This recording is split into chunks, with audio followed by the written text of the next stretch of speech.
Hey, I'm Paul Russell. This is the Musical Mandala, and this session is going to be about inversions played on the piano. The basic anatomy of a triad consists of a couple principles. The first principle is stability, and stability is just a feeling of consonance. Here's an example. So here we've got C, and here we have another C. And those two C's together make a very consonant relationship. The second element of stability is the fifth. And the fifth, 1, 2, 3, 4, 5, is here, this G. And again, you hear a very consonant, simple relationship.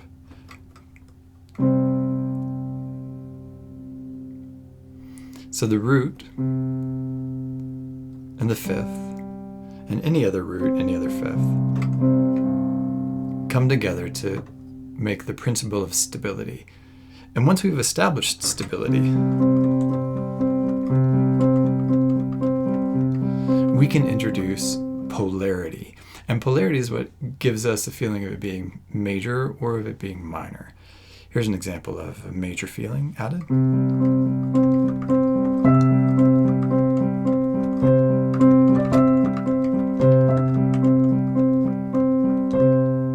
Here's an example of minor.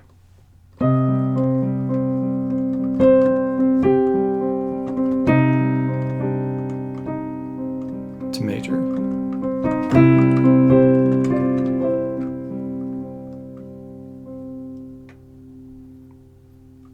So stability and polarity are the two principles that integrated give rise to a triad.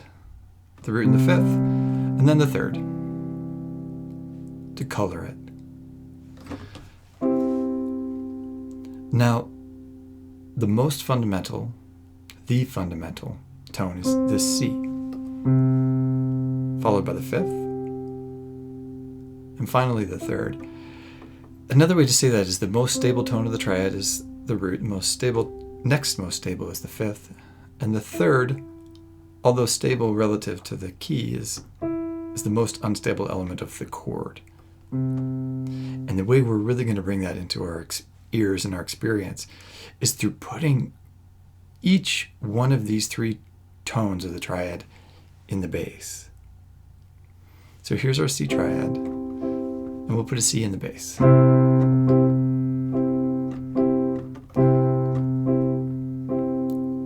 When the root note and the bass note are the same note, that's called a root position triad, or a root position C chord.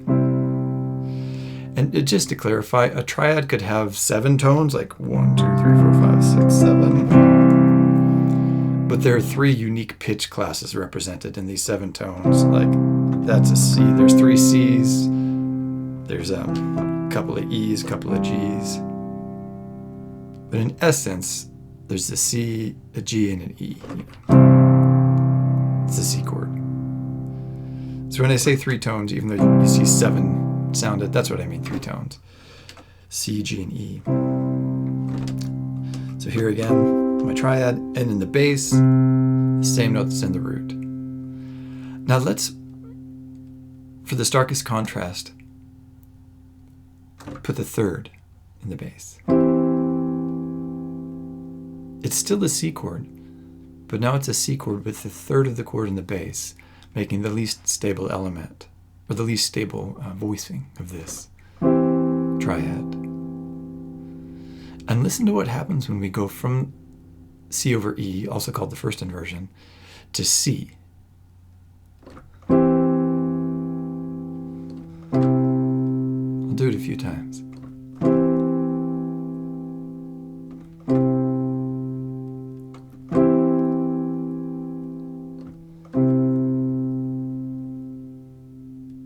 And going from C to C over E, you can feel the opposite effect, right?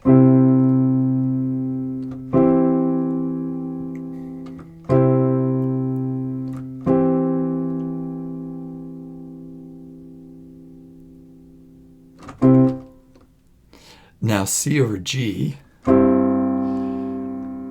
is a between those two in terms of stability. here's C over G, which is called the second inversion chord, going to C. Or I could play it up here.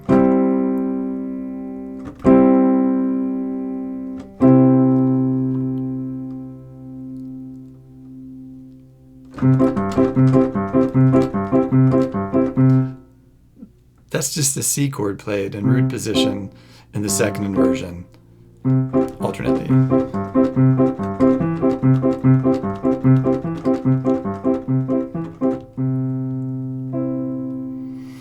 So really, whatever is in the bass determines what I like to think of as the buoyancy of the chord. The root position chord is really grounded like a boat with a ton of ballast in the hull. But then the first inversion chord, it's a very buoyant chord. It's a mobile. And this is going from mobile to stable. Oops.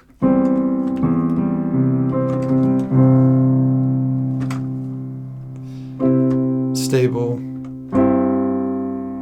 in between, stable and mobile, very mobile. So just play around with that for a while. Put your chord up top, and then change the bass note of the chord.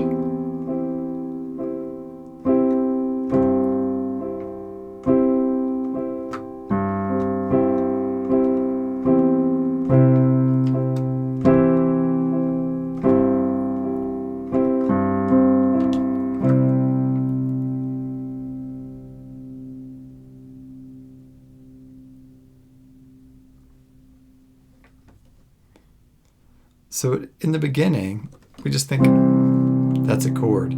It's a C, and a C is a C is a C.